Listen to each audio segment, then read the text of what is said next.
So I've decided in this documentary to do a social experiment where I will move to one of the poorest towns in the UK, go and live in someone's house who has nothing, no money at all, and see if I can teach them my knowledge and my skills and see if I can make a poor person become rich in 1 week. Let's see what happens.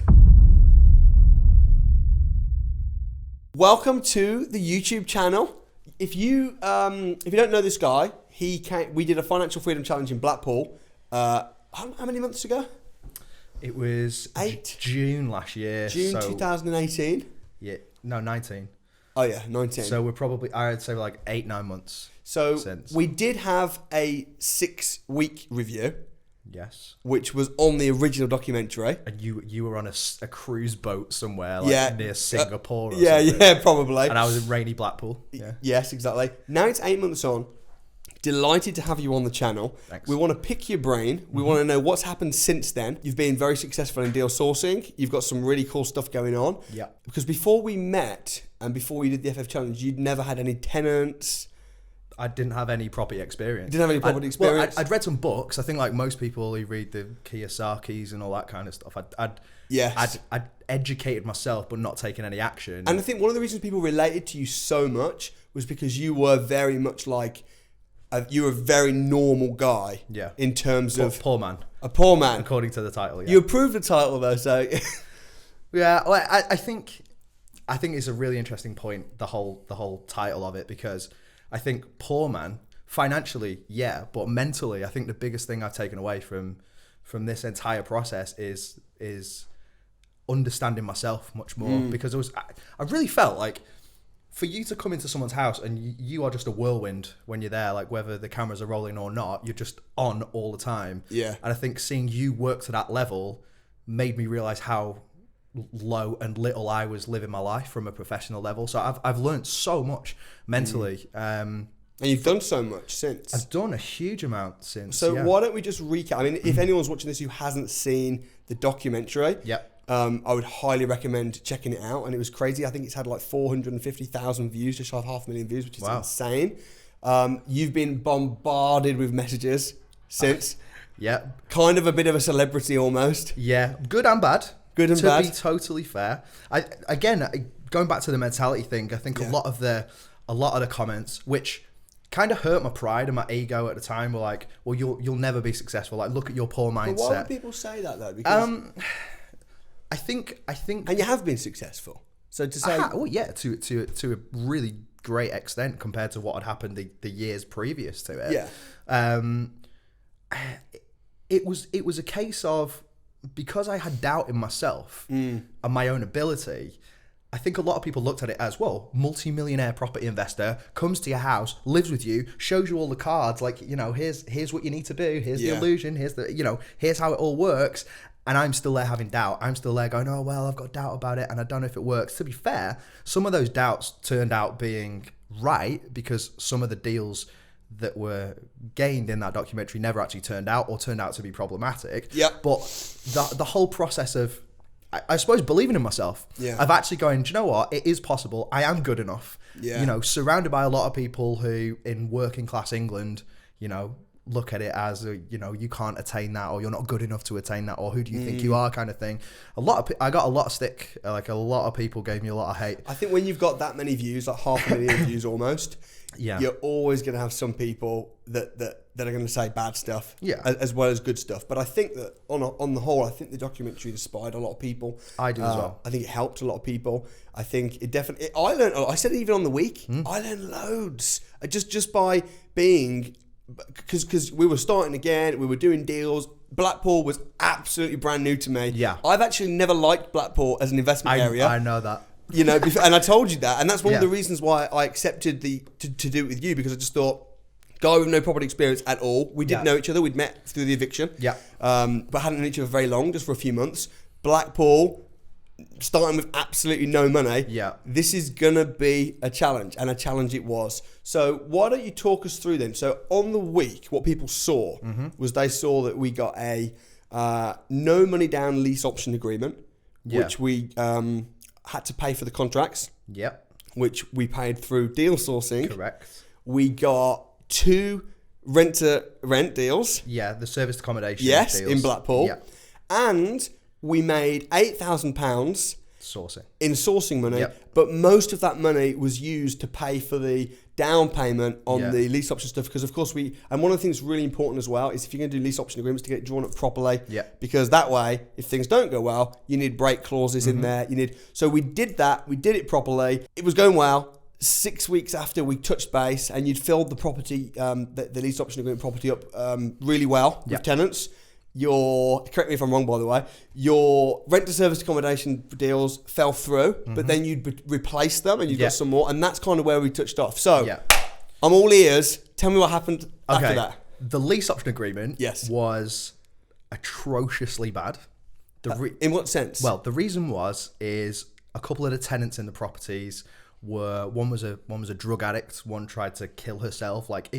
Look, I know you say you don't like Blackpool. Blackpool is majorly problematic in certain areas. It's one of the most economically downtrodden places in the UK from my own experience.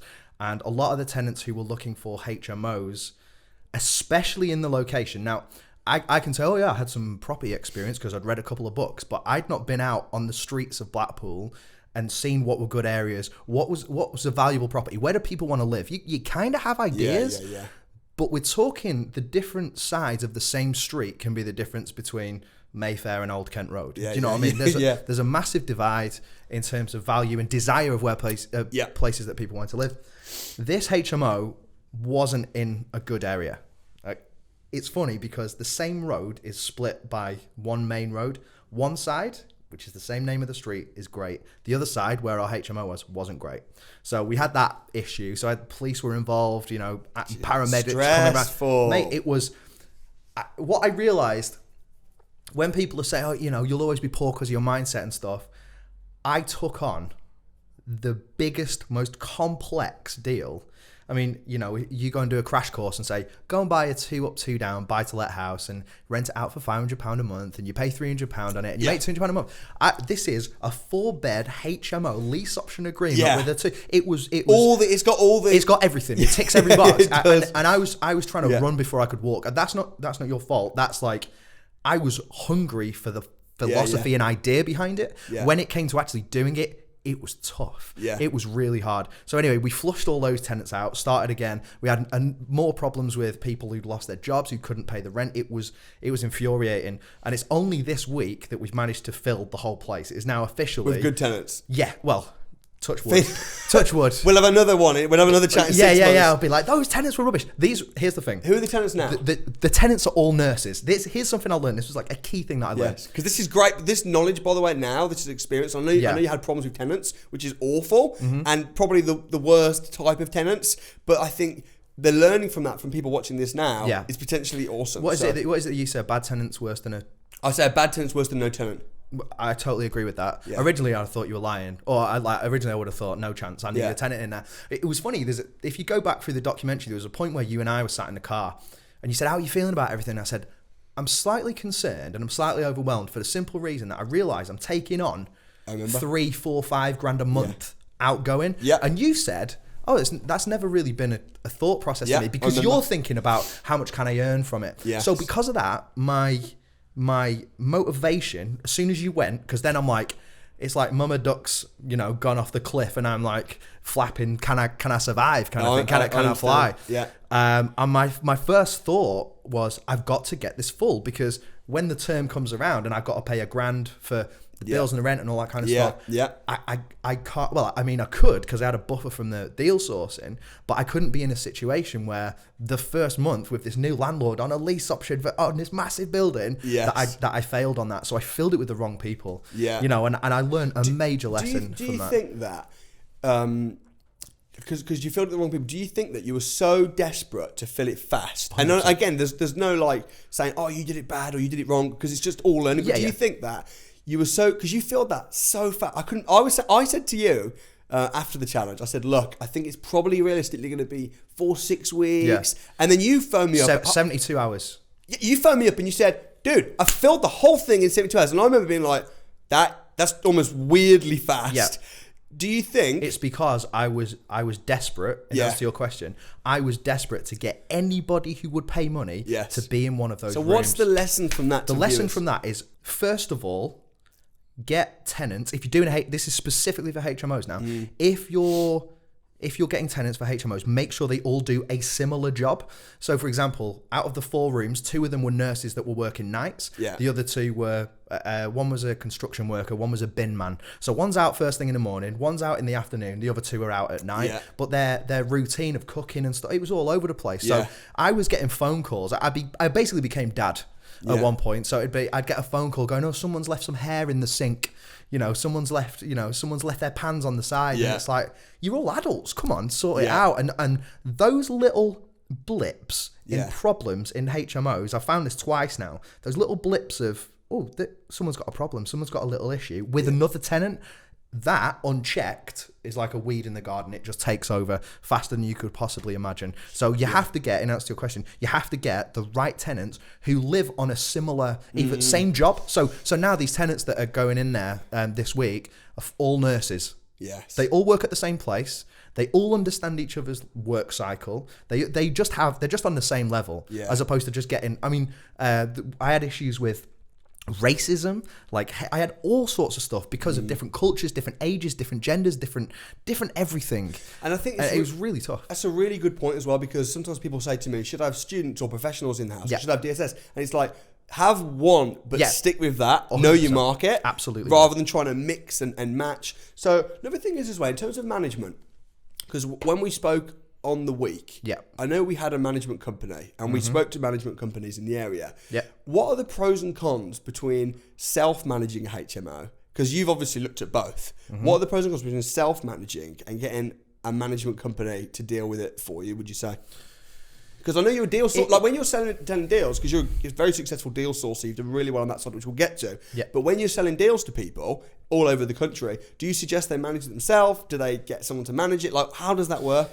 That is a loaded question that needs to go down a few avenues. So take us away. Okay, so firstly, I think you should only be deal sourcing in areas that you know.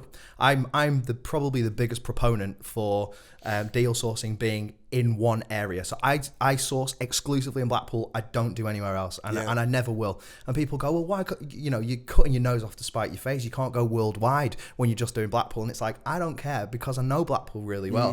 It would be immoral of me to sit here with you now and go, I've got a 7-bed HMO in Scunthorpe that's great, and you look at the numbers of it. Like, I know now, having gone through what I've gone through, that looking at numbers on a piece of paper and on a spreadsheet is the opposite end of the spectrum to actually being in there and working in it yourself. So if your package deals to sell, only sell deals that are in your local area. I think if you're selling deals, there needs to be good deals. There need to be deals that are going to make money. And it's fair to say, you know what, I'm only comfortable selling deals in an area that I know really well, because I know the deals are going to. I think it would be immoral for, I'm not saying you, I'm saying the royal you, for you to sit there and say, and put out an email to your list saying, I've got one in Newcastle, one in John O'Groats, one in Devon, one in London, and one in Manchester, because you don't know that area. And I've learned this from doing it for a decent period of time now, is that with regards to the HMO management side of things, I can't, unless it's in my area. The thing is, I've got properties all over the place. So I've got HMOs in Doncaster, I've got properties in Leeds, I've got properties in Wales, I've got properties all over. So, but I've got good management systems in place. So what's the crack with management? Because you managed the properties yourself, it didn't go great. What are you doing now? Are you managing yourself still? No, I've got another property manager. The way I worked is I flipped that question on its head, which was the revenue generated when it was all full on paper. All that revenue generated, the amount that it would make was about £1,800, which was huge, really. Per month? No, but the profit was going to be about £700-800. Is this roughly on your lease option? Agreement? This is on a lease option agreement. It, depending on the bills and stuff, it could have potentially got to £1,000, but with management and stuff, it's about £700-800. I was thinking to myself, with the stress that I was going through, would I pay someone all of that profit to take this stress off my hands? And the answer was yes, because it was really getting to me. So I was like, okay, well, it's not worth me doing it then. So the pros and cons of management. Pros of management, obviously, you don't have to give away 10-15% of. It's funny because you've been in the game 8 months. but you seem like already like a tired landlord. I hate it. Honestly, dealing with what I love is looking at a property, going, this can be turned into this, or when this is done, this is going to look like this. It's right near the coast, service accommodation. You know, we can sell this deal on because we don't want it. I love the art of the deal, and I love the financial process, and I love the left-brained logical side of it. Dealing with tenants. Like, if someone else gets joy out of that, then be my guest. I'll pay you every day of the week. Let me ask you a question. You've been through a lot of problems with tenants, okay? Are you glad? Because my advice to you initially, I was like, get a management company. Yeah. But let me ask you a question. They were terrible. Okay. Was that the one that... Oh, we won't say because I don't want to make anyone out to be bad. Yeah, potentially. No, let me ask you a question. That was terrible. Yeah. Are you glad that you did that yourself? I mean, you've got now a HMO management company, which hopefully are good, and you've got tenants, and it's great. But are you glad that you went through that from a learning experience? Or going back, would you say, you know what, I'm just going to get a good HMO management? Or would you not take on a property at all? Like, what's the... As I was coming up on the train today, I looked in the mirror and saw a big grey hair coming out of the side of my head, and I have no doubt in my mind that was a landlord hair. That was a landlord hair. Yeah. That was like that bloody tenant who went into arrears or whatever. But going back, like in terms, I'm really glad that I went through the experience of what happens if you don't do it properly. Like if you don't screen your tenants, if you jump in too fast through fear of not having a place full. Yes. Yeah, I'm really glad. And I know as well that I mean, you've been to the crash course. I spend quite a big segment talking about how to reference tenants, how to vet tenants, all that kind of stuff. I fell asleep. You probably fell asleep. Well, I don't specifically remember that. Do you not? Okay. The thing but is... tell me something else as well interesting. Yeah. Because we do at the crash course, we spend a section on tenants. Maybe we could spend more time on that. I don't know. But we talk about vetting tenants, getting reference, getting previous landlord credit checks. We talk about that. Do you think that there should be more focus spent on that, or do you think the key is just get a good management company and don't be involved at all? Like, I'm trying to get the learning point. If you can stack a deal well, if you can look at a deal and it's kind of laughable sometimes if someone goes, can you check through this deal? And there is so much wrong with it that the numbers are wildly out. Yeah. If the numbers are totally correct and what you say is true and it's in the X area and whatever, tenancy is your only issue. From my experience, which obviously isn't as long as a lot of people. Yeah. But tenancy, getting the right tenants in there, like when you used to say, a bad tenant is worse than a good tenant, whatever. No, a bad tenant's worse than no tenant. I literally cannot agree more with you on that because it makes or breaks your business. I mean, I've consistently lost money on that lease option agreement up until literally this month. Yeah. Because wrong tenants. Yeah. Flushed them out. Yeah. Tried a different tax. That's bad. Wrong tenants. Flushed them out. Yeah, it's cost. I'd say probably maybe 7,000-8,000 quid. Why? It's cost me. 7,000 or 8,000. That's a lot. Why did you not? Because I know we did it properly. We had solicitors draw the contracts up. We had break clauses. I think was it 3 month? Yeah. Were you tempted after 3 months to just go, you know what? I'm gonna give it up based on the break clause, and I'm gonna. I was emotionally tied to it.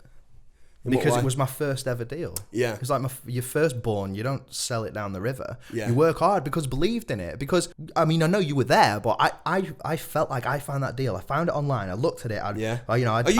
I looked at it. Yeah. And to be honest, like the deal, and obviously hindsight's a great thing. And was the deal amazing? Was it not? I mean, was it on paper? Fantastic deal. But was it a great deal? I don't know. I mean, you've got the capital appreciation from it, assuming that it goes with value, which do you think it will?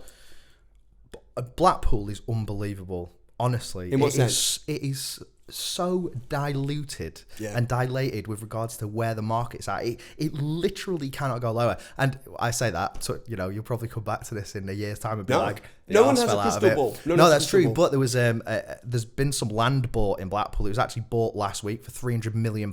Yeah, I think it was Universal Studios or one subsection of that company, and they're spending a huge amount of money in central Blackpool, and a lot of other properties being started being bought up around there. And it was funny because 2, 3, 4 years ago, Burnley was the hot place. Everyone's like, buy in Burnley, you can buy a house for 40 grand, 50 grand, 60 grand.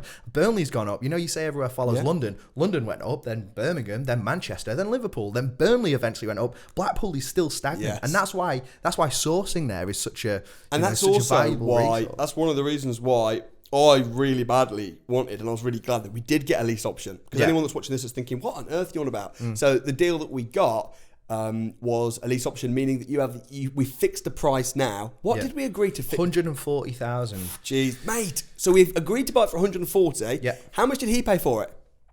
He paid 115 for it about 12, 13 years ago. And he did a massive refurb on it. He did. How much did he spend? I don't know how much he spent. I think it was like 50 grand. I spent 3.5 on it, furnishing it and everything. everything. Fine. So he bought it for 115, spent loads of money on it. You've bought it or got the option to buy it for 140. Yeah. In how many years? 7. 7 years. So no one holds a crystal ball, but assuming that goes up in value after 7 years, you've got the capital depreciation. I mean, that's cool. So even though you've been down because of bad tenants, I would still, if it was me personally, and everyone has different stress holds and stuff, going back 6 months ago, I would still sign that deal. I think I would too, but if I had my time again, I'd be way more professional is the word. Yeah. I'd be way more professional with the tenants and who I got in there. Yeah, I really would, because I know as soon as those right tenants are in there, which I think now, having gone through the vetting process, I really feel like they're good people. Yeah. They're all friends. They're all nurses. They're all, they seem conscientious and all that kind of. I feel like I just feel a gut feeling that they're the right ones. That's good. But as soon as that happens, there was a point in time where I thought, rather than have a 4-bed HMO and a 2-bed flat, have it as a 4-bed flat and a 2-bed flat, and it would still make money. It would still make profit. No, I think you've been through stress on it. It's been hard. You've got a couple of well-deserved grey landlord hairs. I do. But as long as that hasn't broken you, and you've got to the point where you're just like I hate property now. Yeah. As long as you're at a point where you can say, actually, I'm even down on that deal financially. But you know what? I'm glad I did it. I've still got the deal. It's going to go up. I've now got. Are you making money? Are those tenants moved in? Or the signed? Not yet. No, they've signed. Okay. They've signed. And how much rent are they paying? They are paying $350 each per week. Yeah. So the 4 of them, and the downstairs flat is £500 a month, which has only just recently been. So as we stand today, about 1900. 2000. And how much profit then, once you've paid for the HMO management company, which you need? I do. I do. Once you've paid the HMO manager and bills, council tax, everything, how much profit are you now expected to make? Between 700 and 800 quid a month. Which is good. But it's hands off, and that's what I want now, because deal sourcing has become my main thing. Was it worth the grey hairs? Ask me in 2 months. 2 months. I've been trying to do this interview for months.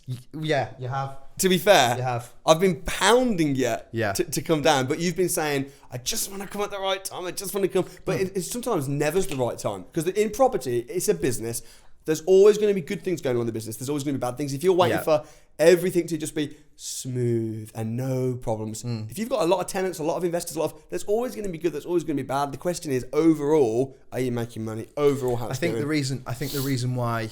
And I know you probably don't want to hear this, but I think the reason why I put it off for the last couple of months is because half of the people who were commenting on the documentary were fantastic, like Anthony Wilmot, Ashley Rudland, guys like that. Like, they helped me with my health. Like, I assume people know what's going on with the health situation. Yeah. The other half were brutal, to the point where I had to get the police involved. So people were posting stuff about my kids, my kids' school, my missus, stuff like all my bank, just everything. And I got to a point where they were really coming for me, and I'm disgusted. Me too. But I realized at that moment that my association, and I think it's a hypocritical view from their perspective, because, if you look at that in a vacuum and say, a multi-millionaire is offering to come to your house for 7 days to teach you how to become financially free in property, you're telling me they wouldn't take it? Of course they would. But I think I'm like a low-hanging fruit and an easy target.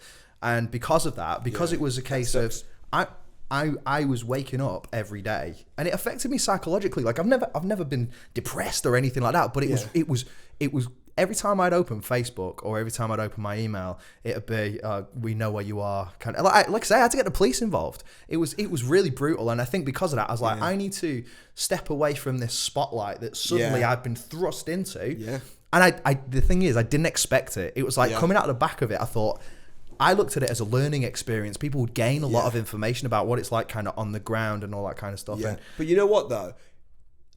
Obviously that's outrageous and shocking. You only told me that last week. Yeah, but that's like, it's not that I've been avoiding you. It's that I've had to calculate in my head doing this, because I know that when I get home or when this goes live, I'm going to get more people going, oh, you Samuel's buddy again. Like, I can't win either way. Whatever happens, I can't win. So do you think in a way, because do you think in a way that the property stress, how is the property stress compared to the having 500,000 views on a viral video stress? I've had that before. Like, I've had videos that have had 5-6 million views, but they're all football videos, so you kind of expect Liverpool fans to hate Man United fans. And do you think it's almost like the skeptics though, saying like, oh, like almost, I mean, in Britain, there are in America, if you're driving around a Ferrari, people say, way fantastic. In Britain, if you're driving a Ferrari, people will try and bring you down. Wanker. Do you think that a lot of it, and I mean, we could analyse it all day, but you say it's serious, you've got the police involved and stuff, it sounds horrible, but do you think some of that online trolling that you had personally, and I get it as well, but do you think that it's because you went from being in Blackpool, you were a nice guy, and now suddenly, and I know we can talk about deal sourcing, you're doing very well, making lots of money, do you think that it might have been like jealousy, or do you think why? I think it would be immoral to not touch on the obvious, which is you had a lot of heat at the time around you, and I think a lot of people came after me because they wanted to get to you, and I was caught in the crossfire of that. And obviously you had your PR firms and you had your stuff like kind of looking after you, and I think you're a stronger person than I am mentally. I think you can deal with that better. I'm just like a family guy trying to start a new career, and every relationship that I make with a new investor or whatever is cut short and cut down because somebody wants to cut me down to get to you. And I think that was difficult to deal with, because I'm like, just let me be. It's funny, because I mean, I have people on my channel, like I have Winners Wednesdays every single week. I have a Winners Wednesday on my channel. I have guests on the show, but no one's ever gone after anyone like they went after you.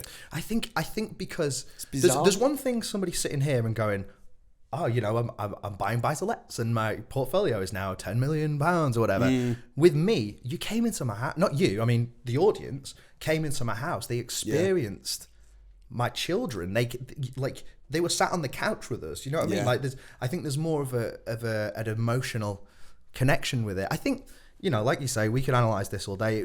All I'm saying is it was a really tough time. And that's why I wanted to get all my ducks in a row. I wanted to understand, because it was like being reborn this. Because I know I've wanted to get into property, but my thought process was always, oh, you need to have lots of money and you need to have deposits and stuff. And you came and proved that you can do it. It is possible. And you walked me through that. And I'll be forever grateful to you for that. All this collateral that came around it was somewhat damaging for a period of time. But I got to a stage where I was like, well, like, screw you. If you want to sit at a keyboard and just throw shade at everyone, then fine, whatever. Like, I'm building my business, and we've gone from strength to strength, and, you know, done incredible things in a short period of time. I mean, respect, you know, fair play to you. You had a lot of you had a lot of bad tenants being trolled and stuff. I had no idea. I don't think you definitely didn't tell me about the extent of the hate and stuff. Which is just ludicrous. I mean, definitely next time, I spoke to to my office and HR team and stuff, and we said, if ever we do a viral video, we need some kind of support emotionally. Without doubt. For if someone's going to be getting, because my channel, I mean, my YouTube channel started out with just me vlogging my property journey. Now I'm getting over 1 million views a month on the channel. It's quite a big YouTube channel. You know. So, but the thing is, it's not like we know Simon Wilson mutually. He's you know, a YouTube vlogger, very successful from Blackpool, actually lived in Blackpool for a while. He's not like selling a product. It's just him vlogging. Here's my journey. Here's what I'm doing. He's not saying about how rich he is. Well, exactly. Well, you're helping people to financially to a great extent. And also charging, I think it's fair to say, like a significant amount of, like, you know, the money that you charge as a business. To be fair, a lot of people who've gone through it have had great returns from it. It's a significant amount of money. I think as soon as, I'm not saying you, I'm saying the raw you, as soon as you start broadcasting that and charging, and people are making these huge amounts of money, it's really easy to become a target. And at that point, when we did the thing, emotionally, spiritually, financially, in every level, I wasn't in a good place because of whatever, my illness that I had. And suddenly all of these, there's a war going on, and I suddenly get caught in the middle. So the support really for anyone, for whether they're in the academy, come to a crash course, like you're breaking down a lot of barriers with what you do, which is phenomenal. Like it is a raw journey that I don't think a lot of people would be prepared to take, to stand there and try and help make people's lives better by breaking down common mental barriers that a lot of people have, a huge amount of people have, and putting such a massive spotlight on me really in this which scenario. You wanted, which no, I did want, because but you didn't sign up. You didn't know exactly how that was going to pan out. No, I didn't expect the fallout from it. Let me ask you something else as well. Yeah, obviously you've had stress from tenants and from almost 500,000 views on a YouTube video and what happens with that. What's been the flip side? Because I know your deal sourcing business has been very successful. How much of that do you think, be honest with me, is down to the good exposure that you've had? Absolutely. Yeah. All of the positive from deal sourcing has come from the exposure from that video. Right. So you take rough with the smooth. Rough with the smooth. Bit. Now the rough, it should never be that rough. And geez, if I'd have known, I'd have been like frigging phoning you up, saying, come around my house. I know you have come around my house after the video. We've had dinner together. Yeah. But I think the exposure that you've had, because I think branding, and that's something you understand. Yeah. Branding, the exposure that you had off the video, I'm glad to know, at least it makes me feel better because of some of the hate that you had, knowing that your deal sourcing business, has been massively helped. It's been a big part of the positive exposure that you've had from coming on the YouTube channel. There's no doubt with regards to the deal sourcing that people dealing with me for a certain interim period after that documentary went out associated dealing with me from a sourcing perspective with dealing with you. So it is incredibly positive, because there's like with sourcing, it's all about trust. It's almost not about, can we get these extra 1% out of the deal, of the yields or the ROI. It's the trust. I've got clients now who have remortgaged their house and released equity that they've paid off for 30, 40 years. And you've become good at deal sourcing because you know Blackpool well. Yeah. You've sticking to Blackpool, and I'm so glad that the people that you're selling deals to, because I know that a lot of them are my people, they know about you from the video on my channel, but I'm glad you're looking after them. You're telling deals well to them. You're making pretty good money as a deal sourcer. I've done really well. We've done just over £2.6 million of property sales. That's revenue to our company. That's how much property we've sold since June last year. Which is when we went together. Before that, had you ever sold a deal to anybody? Never. Which is awesome. It's funny because one of these hater crew put a thing up saying, "Oh, he's got no property experience," and they found a post that I'd made from like 2017 or something, saying, "Oh, he's sold deals before." And I looked at it and I was like, "Oh, I think I'd rang up an estate agent and gone, hiya, there's a house." And do you know what I mean? Like really kind of sheepishly. Oh, I didn't see that. And I've looked at the numbers on it, and I am like, I am so far out with regards to how much rent it could get, what the purchase price would be. Oh, I didn't know that. No, honestly, the sourcing has been life changing. I think I didn't anticipate being a deal sourcer. What I loved about you being when you came to Blackpool was those old habits were kicking in of, you can't do this. You're not good enough to do this. And that was rampant. I still have little bits of it now and then, but that was absolutely rampant. And the fact that you said we need 3-4 grand to do these deals, and I was like, I don't have 3 or 4 grand. And you're like, don't worry, we'll get it. Yeah. Like we'll do it. And the fact that you unlocked that in my mind, that was potential, was just endless to me. And I've built a good career off the back of that, and we've done phenomenally well. And you're even like you've set up an online course, because you got so many questions from people saying, teach me. I did. Yeah. And you know what? That's really interesting as well. Link in the description, by the way. Yeah, well, I will put a link in the description, because it's really interesting, because people will say to me, and I know you messaged me before you did that and stuff. People say to me, "Oh, is it bad that Glenn's trying to teach people effectively or show people about deal sourcing?" Because I teach people, I do YouTube videos, but I've always said to you, in terms of, you should continue documenting your journey, show people, because my philosophy is like, I just want to spread this message. You know, I want to spread the message of financial freedom. Yeah. Of you don't have to work 40 hours a week for 40 years to retire on 40% of what you couldn't afford to live on in the first place. Yeah. There is another way. Yeah. Is that going to come with hardships? Of course. Yeah. But so does working until you're 67. Sure. So, you know, if you want to be a property entrepreneur and you've got no money, starting from scratch, is it going to be easy? No, it's simple. It's easy to do. It's very easy not to do. And it's going to come with hardships. Yeah. But like for me, I just want to spread that message out. And that's why anything that you've done like that, I will leave in a link in the description, because I want as many people as possible to get the message. And if that's coming from me, if it's coming from you, if it's coming from some of my other students, you know, then I'm happy days. I think what it's doing is it's filling a gap, because rather than going to one of your events, which are amazing because it's like 3 days, everyone's together in a room. I don't think you can beat live events. Fair enough. But you know, you've got to drive down there and you've got to get the hotel and you're there for 3 days and take 3 days off work.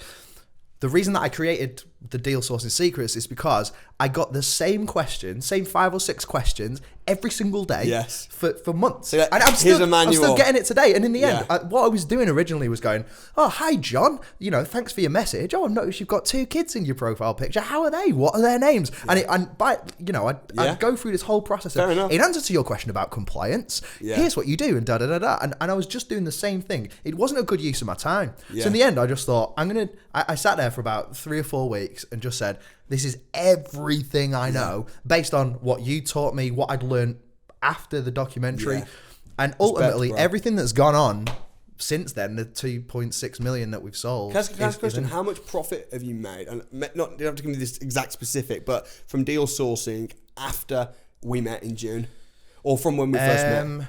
Deal sourcing total, I couldn't tell you exactly. It's way over 50 grand. It might be 60. That's awesome. Yeah. And if I remember when we met, you know, because I said to you, let's try and make 6 grand this week. And you were just like, I can't even comprehend that kind of money. Yeah. I can't even. So the fact that now and I did it in 15 minutes. Yeah. You did? 8,000 in 15 minutes it was. Yeah. At the event. One thing that I have, and let's be totally open and transparent about this, one privilege that I had about doing this together is that when I sold those deals, I wasn't legally compliant to do so. Yes. Because I didn't know what compliance was at that point. And I passed those deals through some academy members that you know. Anthony and Alistair. Alistair helped me out as well. Alistair, honestly, has been a diamond to me. I bought him a little glass saying like, with Southern Comfort, which he likes.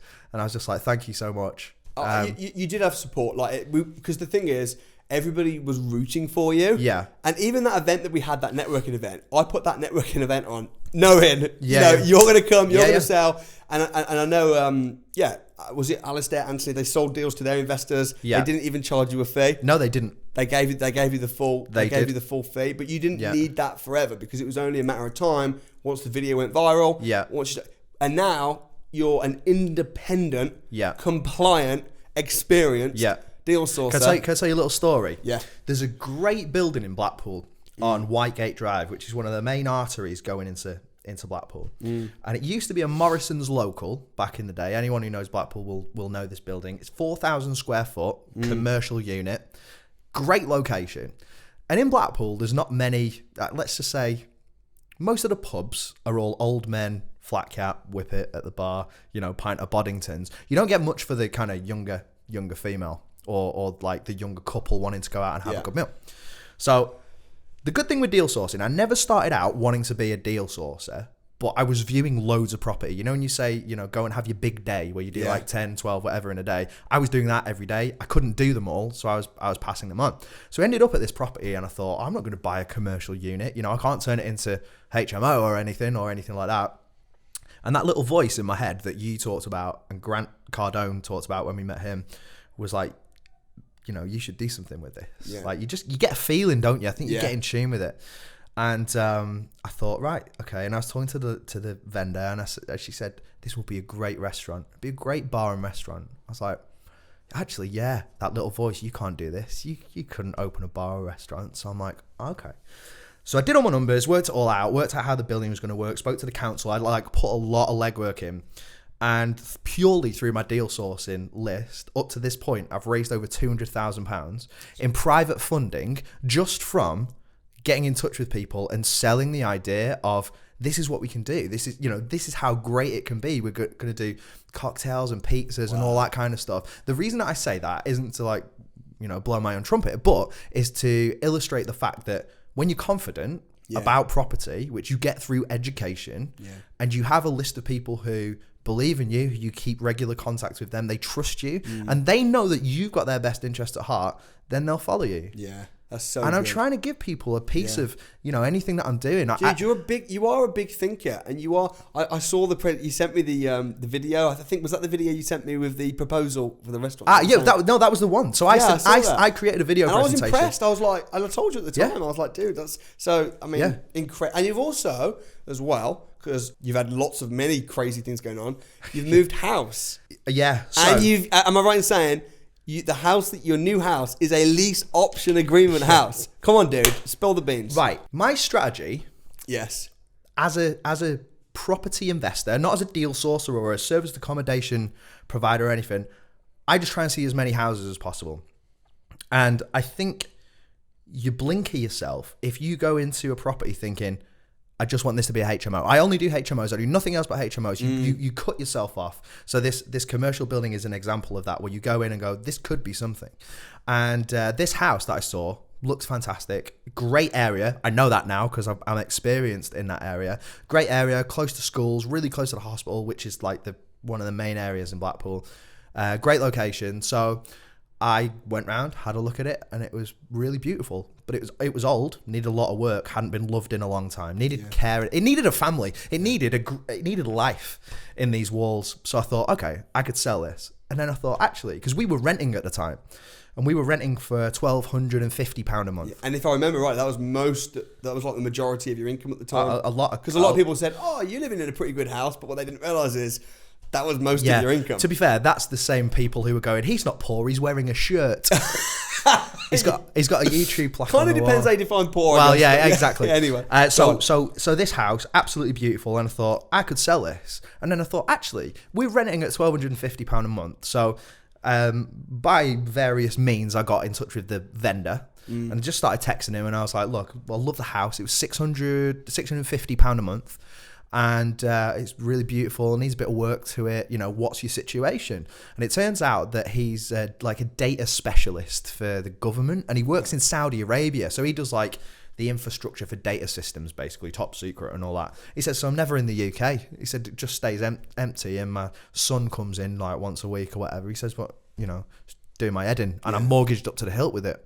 So I looked in the area, and everything's kind of around 210, 220, maybe a push 230. And he's got it on at 175. So I'm thinking, why so cheap? What's going on here? Yeah. And he's like, I just want to get rid of it. I'm mortgaged up to the eyeballs with it. No one's living there. I don't want to pay the rent on it. I just want a way out. So obviously through the training and hanging out with you, I was like, well, how about we do this? Yeah. How about, and I just reeled the script off, the same as in the documentary, the same as you do at the crash course. I would make you a cash offer. And I think I offered him like 120 or something on a 175 house, knowing he'd say no. Yes. And then it was a case of, okay, how about we do this? We'll rent it off you every month for $650 a month. For the next 7 years, we have the option to buy it for $175,000. And he's like, perfect. Like, I wish I'd have been offered this a long time ago. So from that point, I'm looking at it. It's funny.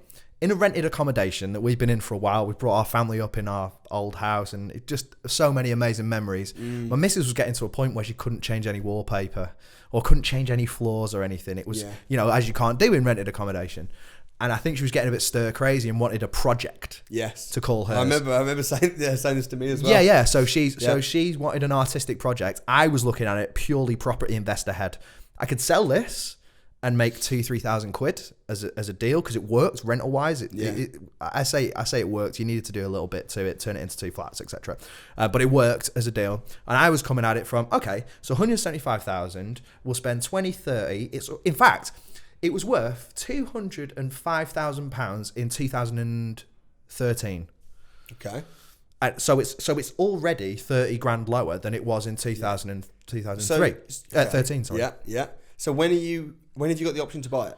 I've got 7 years. So 7 years. So 2020. And how much have you got the option to buy it for? Sorry. 175. That's insane. Everything else in the area is 210, 220. So probably I'm not being funny, but if you did nothing else, Yeah. you've got your little bit of income and stuff. Yeah. Let's say you stopped deal sourcing. Yeah. Probably in 7 years, you'd be quite a wealthy man from those 2 lease options. Yeah. We're like knocking through the kitchen into the diner and opening the back. Basically, we're modernising a house that Did is... you get a solicitor's draw it up? Yeah. Good. Of course. Of course. Good. Yeah. Good. That's awesome, man. That's awesome. Get solicitors for anything Yes. property. I would say to anyone. You know what, for sure, if you're getting lease option agreements, Yeah. because sometimes deals can turn bad. That's just part of it. Your deal almost turned bad and you managed to flip it round by getting a good management company on, but not having a solicitor, not having break clauses, you know, it's really important. Well, the way I philosophize about deal sourcing is that for every deal I sell, that's my solicitor's fees for a lease option agreement. Yes. So here's the rundown. Here's the league table, right? So I'm seeing as many houses as humanly possible, and I'm in a situation now where agents, rather than go, let's go to a house and take the photos and, you know, put the ad online and the days it takes to get on Rightmove, then go on a viewing and someone puts an offer and it falls through because of a change. Rather than all that, they just go, Glenn, we've got a property, you know, the numbers work, 10% yield, 20 whatever percent ROI. Do you want to come and see it? Yeah, where is it? Oh, it's here. Cool, that sounds good. Let's go. Yeah. We'll meet him there. I'll sell that today. I'll sell that this afternoon or tonight or tomorrow or whatever. It's a great skill. It's great because they're coming to me now going, why would we spend weeks getting a property available when we can go to this guy and sell it potentially very quickly? Well, that's the win-win of deal sourcing. Some people have got money and they just want to dump it in. Other people have got... If you're viewing properties anyway to buy yourself, which you are, even if it's strategic lease option agreements, rent to rents, but if you're out looking at houses, talking to agents, to flush the deals down the drain... Exactly. You can't buy yourself when you could pass them on to someone that really wants it, is happily going to pay you. But that to me, the deal sourcing is kind of second or third in the league table because I will always and consistently, and I've even trained estate agents, like I've gone into estate agents and gone, if I talk about a lease option, this is what it is. So what I want to do is when I want to take it over a term of X amount of time with the options, and I've trained them so that when they show me a deal, they know they're going to sell it through one of two ways. If I can get it on a lease option, I'll pay the 2-3 grand, get it on a lease option because... Yeah, all right. I'm not technically building a portfolio. The argument is from the uneducated, I suppose, is well, you don't own anything, and then you're like, well, Amazon don't own anything, Airbnb don't own anything, Uber don't own anything. Control everything, own nothing. Warren Buffett says. Well, there you go. Yeah. So what my first thing is, I'll go in, I'll try get a lease option. If I can get a lease option on it, then I will rent that out, knowing that I'll realize. I remember having a conversation with you on the phone just before the challenge. Yeah. And I remember you going, well, is a lease option even possible in Blackpool? And you're saying the wrong way, like it's. But now seeing we got the one from the week. You've now used that to go and get another one, which you're actually living in, which is awesome. And I think as well, some of the problems that you had with tenants, which taught you because. Really interesting. When you're making a decision on a deal, I remember Grant Cardone saying this to you when I brought you down to meet Grant. Yeah. And he said, look at the worst case scenario. If the worst case scenario is going to cripple you, then don't do it. If the worst case scenario is going to be, that would be a bit annoying, but I'm going to be okay. But the best case, then you can do it. Well, actually, what he said at the end was, you'll be pissed off you didn't buy 10 of them. Yes, he did say that. He did say that. So I feel like, the worst case with your lease option agreement that kind of did go bad to some extent was it's terrible. I've got a 3-month break clause. I can walk away and I've lost some money. You know what I mean? So I think it's a case of I've got other ones going through now as well. But do you feel though that all that you've learned from the good, from the bad, if you hadn't done that, we could have gone out for a week and got a couple of deals. They could have all gone swimmingly well. You could have made $2 grand a month forever and live happy ever after. That is not what happened. Yeah. But what has happened, do you feel like in a way it's given you the knowledge and the foundation and the grounding to now be doing these big deals and the Without hotels? Doubt. That to me, that last 6 months was 9 months really. Right, no, let's say 6 months because I kind of come out the backside of it a little bit. It was a bit like a birth squeeze, but it was done on such a grand level with so many people watching. Yeah, I suppose it's like it's scary. Yeah, it is, and there's a lot of people watching you and a lot of people judging you. Whether people say, "Oh, I'm not a judgmental person," you absolutely are. A lot of these people are. But I had to go through that. Had you have come to my house and it not be filmed, and we did what we did, and I carried on, I potentially might be further along, but I would have nowhere near this thickness of skin that I have now. Honestly, because now, here's the thing. Yeah, I get that. I know when I'm going into a property now, I'm not coming from a place of scarcity, which is, I don't know what I'm doing. I don't own any property. I've got no money. I'm scared. Yeah. That's where I was coming from back then. Now I'm coming from a place of, even if you took the money away and took the whatever away, I can walk into a property, speak with a vendor, and they'll say, oh, well, we're looking to move, or we're looking to do this, or we've had it for a while, or someone's died, or whatever. I can look at that process and go, not how best can I close them? There's a case of, what do they need? Yeah. Like, and I've become way more compassionate. Like when you were there, my back was up because I was after when the documentary came out, my back was up because I had to protect myself. And I understand. And I've learned now to be compassionate, with agents. Yeah. I know everyone's like, agents are the enemy. Agents are your best mates, and treat them well. Yeah. Treat them well. Treat vendors well. Treat your staff well. Treat everyone well. Yeah. And somehow, through the magic of the universe, it seems to come back, and you just seem to get more of it. So do you feel that you've become a better person? Without question. That's great. Well, and that's thanks to you, man. Oh, man, I appreciate that. You've always been a good person, and that's one of the reasons why I was happy. And we've not only you're a good person, but we got on like a house on fire in the week. Yeah. Talk to me about, because I want to focus on the negative a little bit more. Not that there's not been enough, but talk to me about the auction property, the infamous story. I'm sorry to bring it up. You did say I was allowed to bring this up. No, I'm happy to talk about it. But listen, like, if I remember actually, okay, you came to some training, and I spent about 40 minutes talking about auction properties. Yeah. And that if you're going to do an auction property, always get a survey, never buy blind. And I think you might have been video editing, probably for me. That day was the day that the eviction came out. Yeah. And obviously I directed it, wrote it, and all that. So I wasn't in the room. So you weren't quite in the room. Me not being in that room cost me basically £10,000. Cost me £9,334. Right, so missing a 40-minute part of the training. Yep. So obviously a valuable piece of training.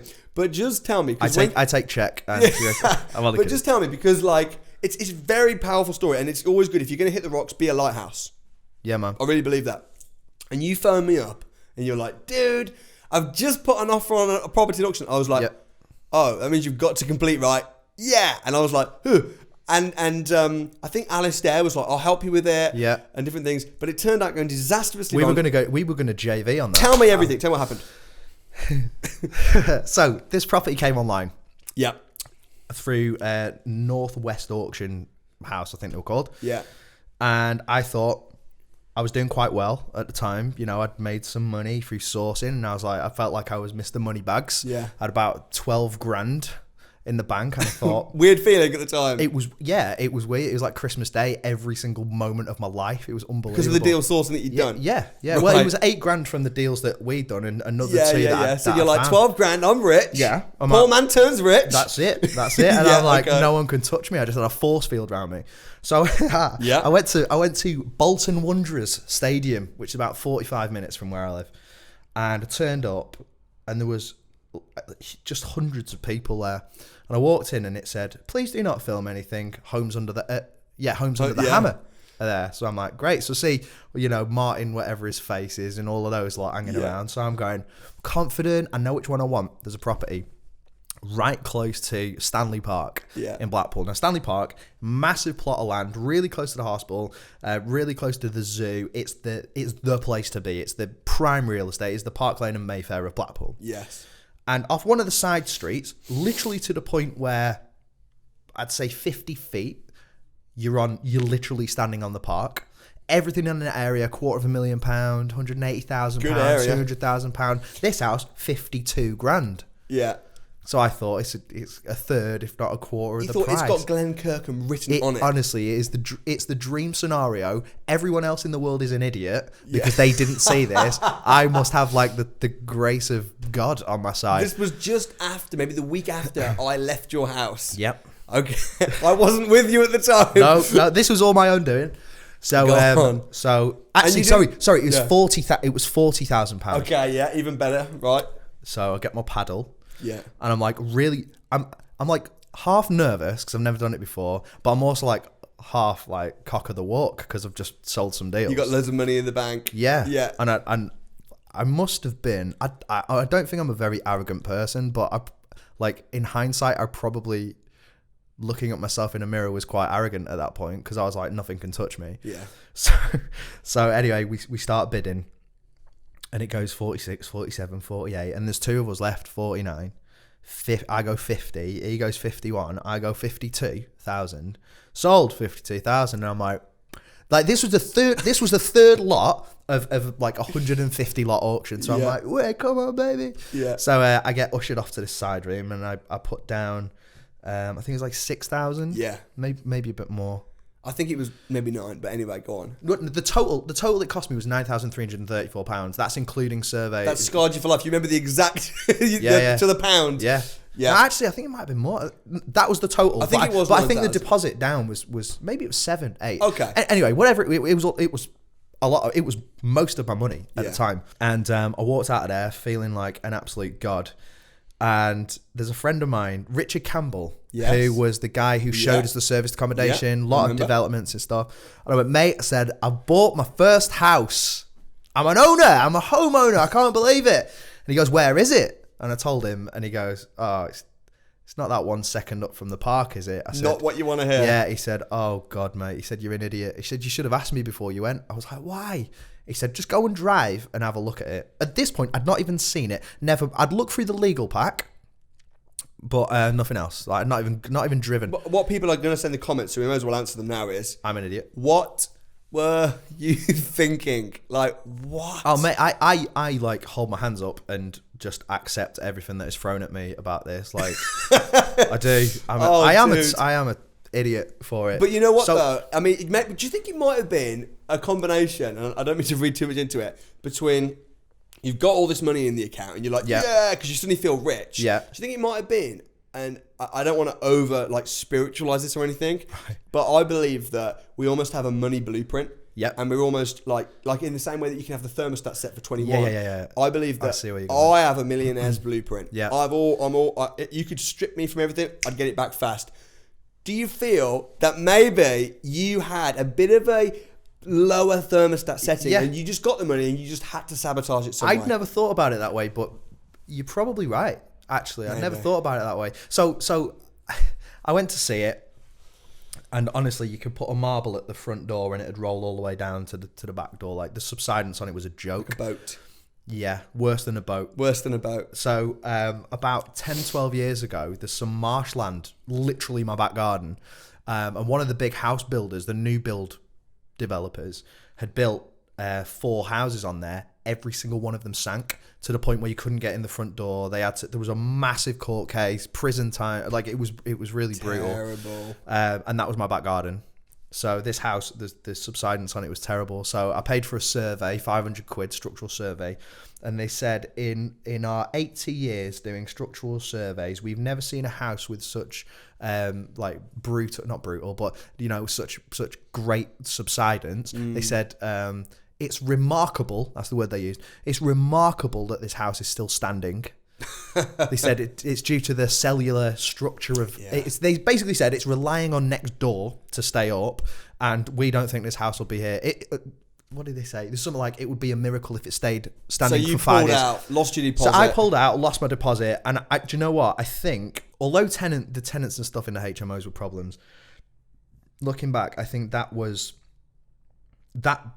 of that much money was the punch in the gut that I was like, do you know what? You probably deserved that punch. Bang. Yeah. You know what, though? Let me ask you something. Because that was a kind of a schoolboy era, right? They're like an over-enthusiastic person that just skipped the class of schoolboy era. You learn from it. And I'm sure anyone watching this hopefully will not go and buy an auction property without viewing it, without a survey after this.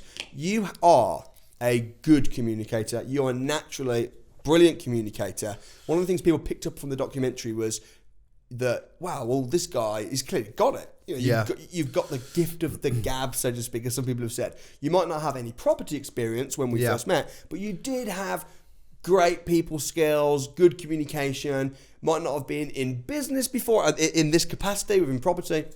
Do you think that, and just be totally honest, even if you feel like it contradicts my message, but do you feel that anybody can, not well, because some will choose not to, but do you think anybody can be a deal sourcer, be a property entrepreneur, or do you think that some people are just not cut out for it?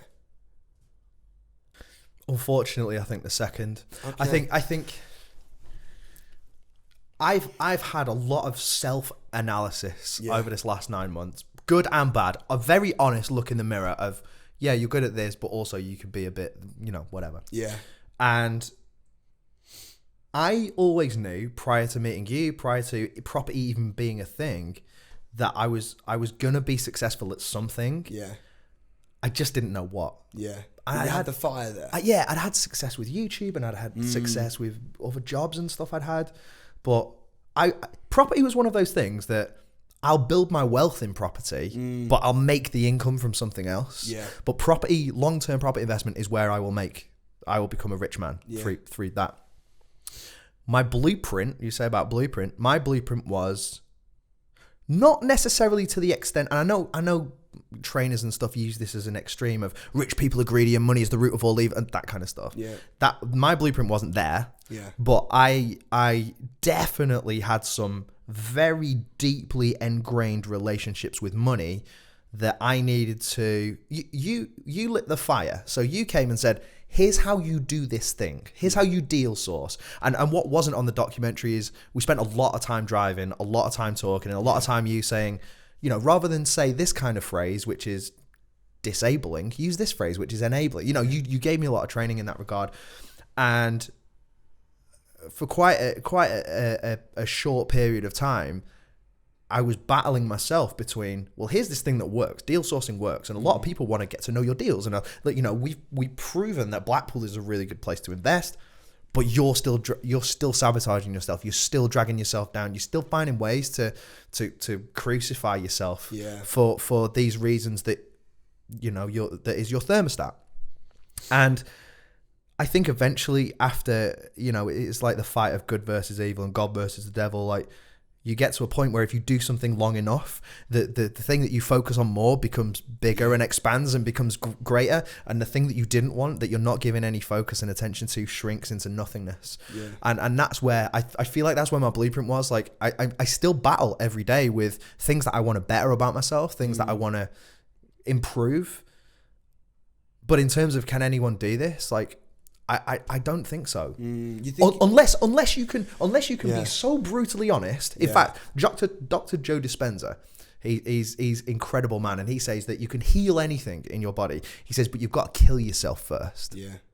Because you're matter trying to change matter. Yeah. And when you can become energy trying to change matter, then you can change everything. I started meditating. Okay. I started meditating, going to Reiki, working a lot on my spiritual. Yeah. Because of a lot of the stuff that was going on online and trying to heal myself at the same time, that process of being quiet for an hour, and I'm gutted that I've only discovered it in my 30s, has changed everything. Because that chatter, that thing that says you're not good enough, you can't do this, you're never going to make money, who do you think you are? All these people are saying this thing about you. Maybe they're right. Yeah. As soon as that as soon as that chatter quietens down, and you can just be at peace with yourself, you're like, actually, I'm offering a good service, and I'm offering value to people, and they're getting great things from it.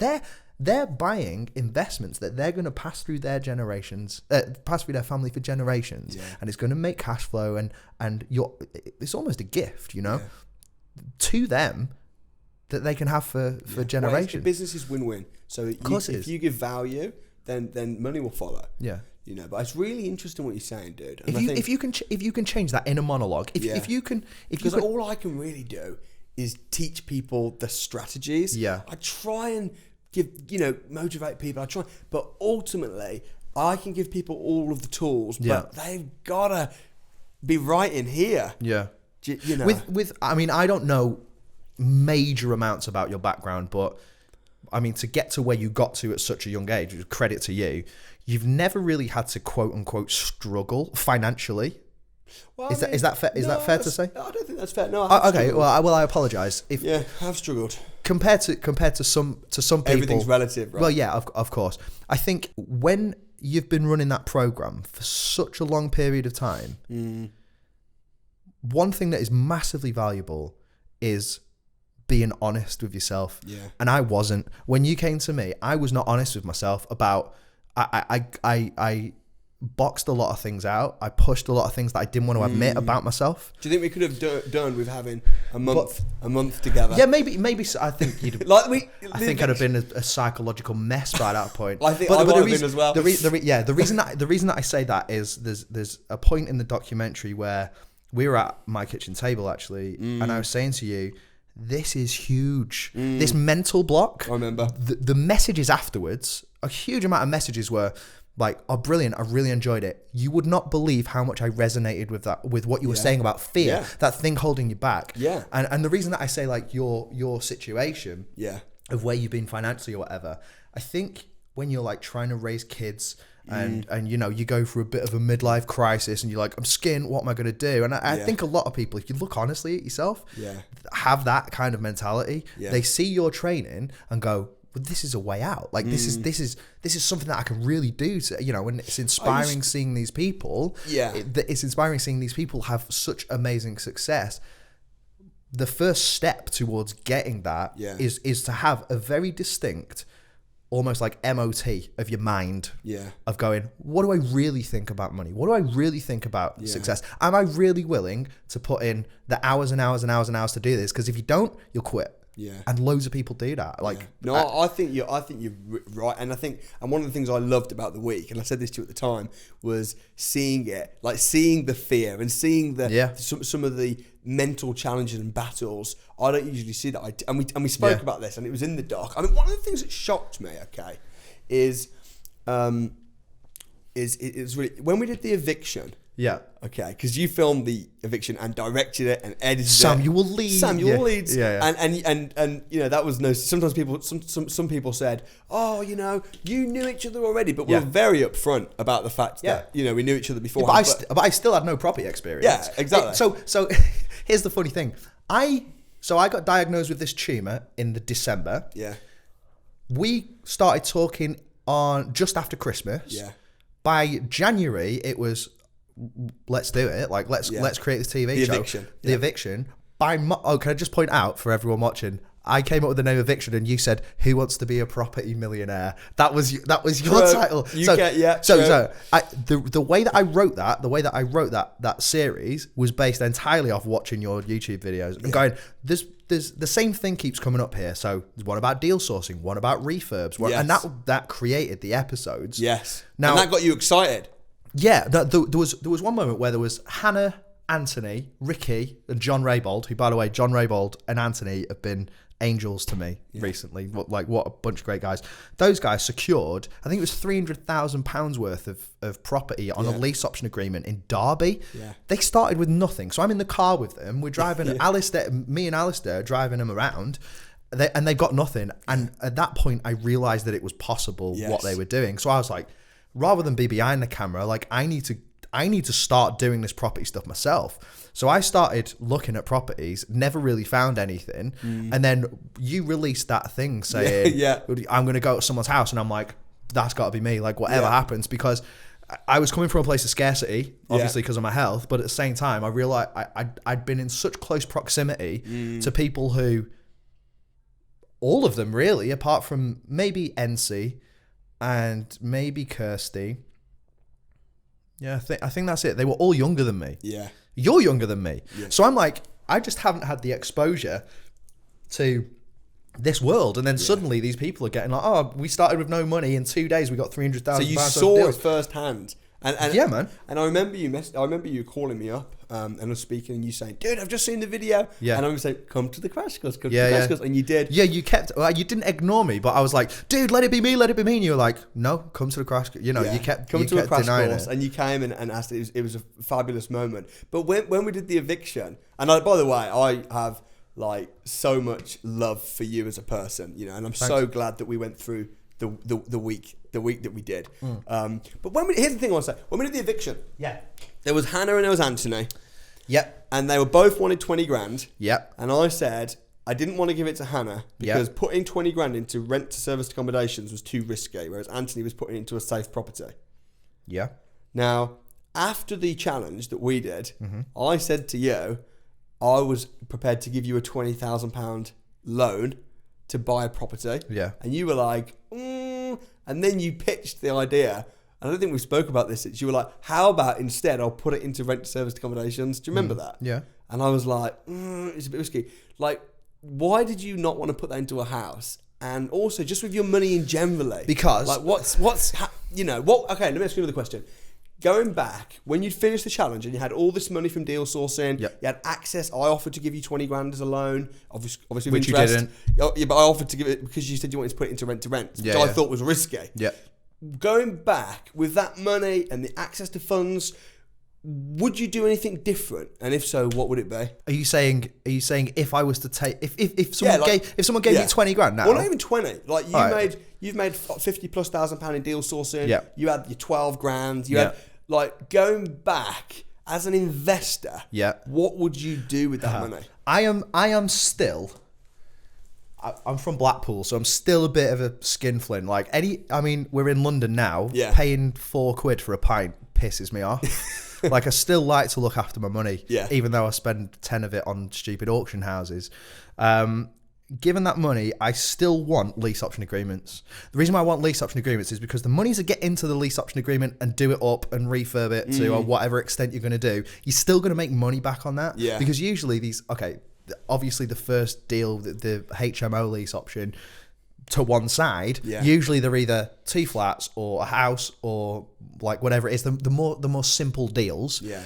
So that over a 7-year span, and I literally go for 7 years every single time because like 5's a bit too short for the market to move. Yeah. I feel like 10's too much of a commitment. I might be wrong about that, but 7 works. 7's great. Yeah, 7 works for me. So I would, in my mind, it's roughly 2 to 2.5 grand to get into a lease option, to get all your solicitors, to do all of that kind of stuff. It's about 2 to 2.5 grand. So if someone gave me 20 grand today, I would try and get 10 lease option agreements, because 10 lease option agreements at 2, 3, 4, £500 profit a month is going to be 2, 3, 4, £5,000 a month. Yeah, fair enough.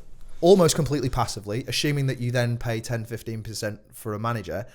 Also, there's the potential that it's going to go up in capital gains. That's true. So in 7 years, let's say I bought lease option agreement on 10 houses that are 100 grand each. There's the potential that if those 100 grand turn into 130 or 140, you know, you sat on 30, 40, well, 300, 400,000.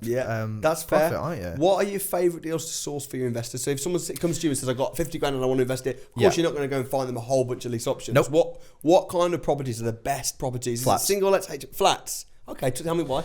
Because their price, the purchase price of them, is based very similar to a normal standard dwelling, but you're getting double the rent on it. Okay. So you've got 2 houses next to each other. One's a normal buy-to-let, one's 2 flats. Yeah. The buy-to-let is 100 grand. Yeah. The 2 flats are 120 grand. Yeah. The buy-to-let will get you 5, maybe 600 a month.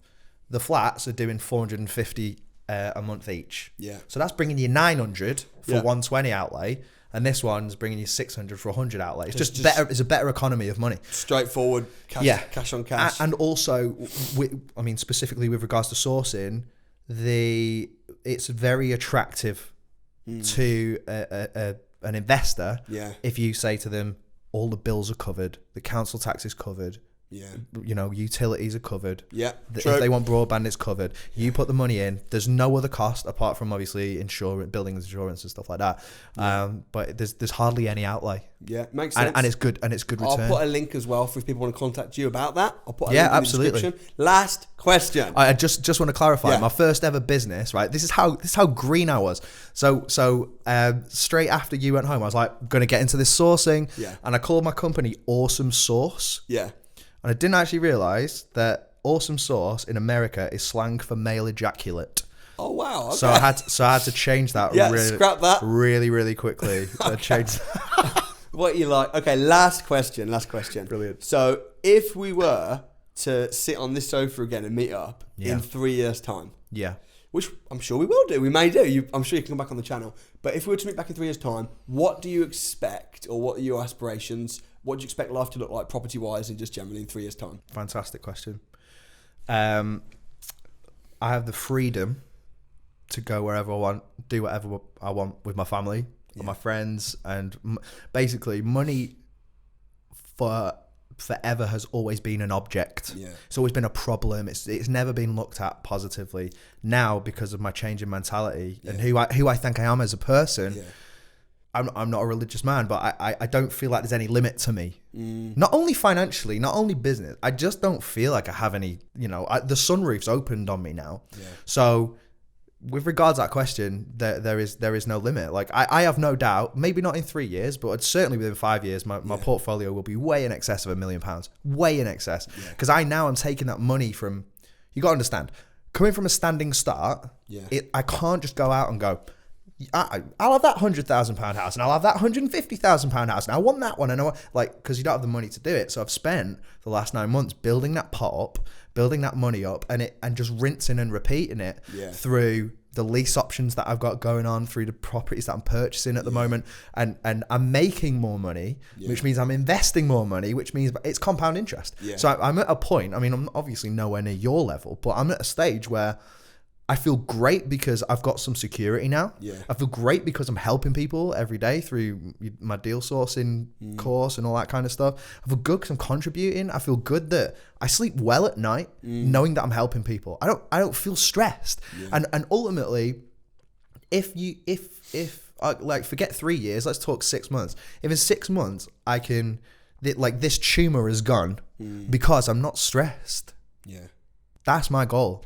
Like is to be, use my body and my mind to be the best servant that I can while I'm here on this planet, and not just hoard it all to myself. Start giving it out and teaching other people to do the same, and just liberate. I suppose a similar journey to yours, really. Just making the world a better place than when you came here. Yeah, I love that, buddy. I love your heart and your desire to inspire people, which is what we did do. We did do the documentary. Also, as well, final words, I want to say thank you for letting me come and live with you for a week. And for me, you were a bit like a guinea pig in a way. It's a social experiment for me. So seeing how it's panned out is just I think it's it's a really amazing story. Will go down in history. It's changed my life. It's such a throwaway phrase, but it genuinely, my life is not the same as it was 9 months ago. I'm a different person, inside, outside, financially, spiritually, energetically, and that's because you took the time to come and do that. It's funny. I get people messaging me now saying, "Would you be willing to do what Samuel did for you?" Do it. But originally I was going, Alex. Obviously, when I challenge you to do it, and then let's have a rippling effect across the world. See if absolutely. Respect, man. Thanks for coming in. Thank you for your time. Appreciate it.